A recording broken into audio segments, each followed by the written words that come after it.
This week's edition of the Outdoor Icon Show, we're starting it off with Rob and Doc as they're explaining what's going on in the woods, and they'll give you tips that'll help you harvest that big buck. Also coming up in this Outdoor Icon Show, our chef Jeff Crystal is cooking up some wild game that's not only good, but good for you to eat. Stay tuned.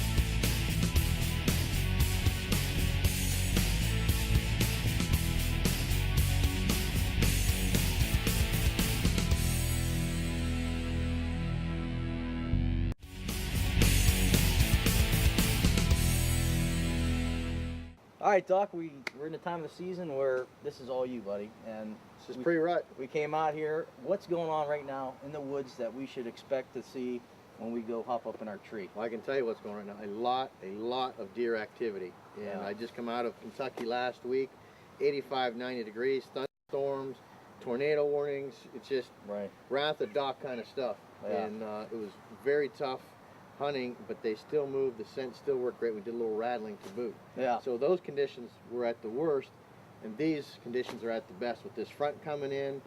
You know, the cold weather, the temperature's starting to dive down now, so now is a great time to be out in the woods.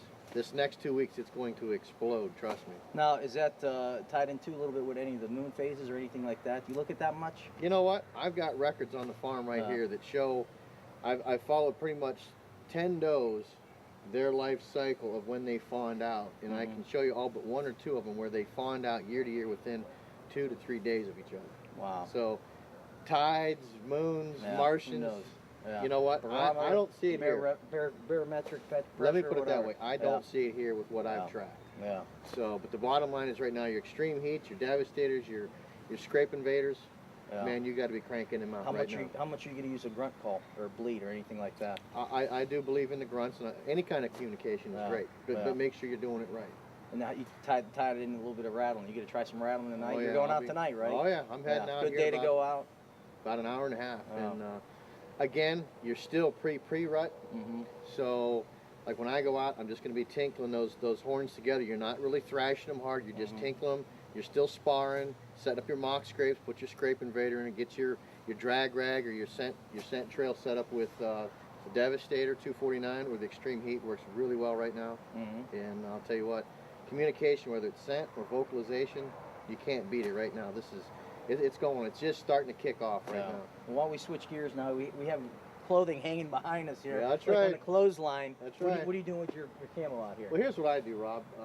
For myself, you know, you can go out and spend $200-300 in these scent-proof bags and all this stuff.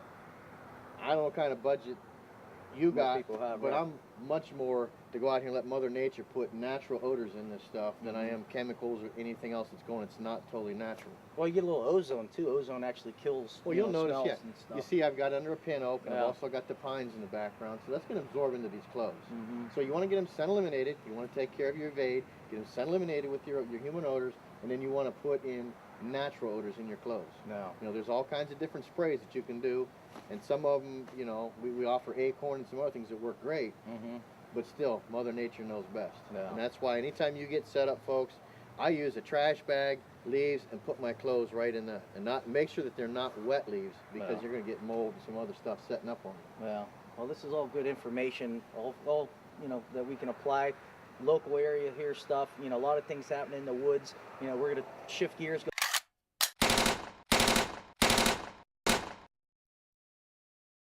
This Outdoor Icon Tip of the Week is brought to you by the Sportsman's Carrier ATV Lift.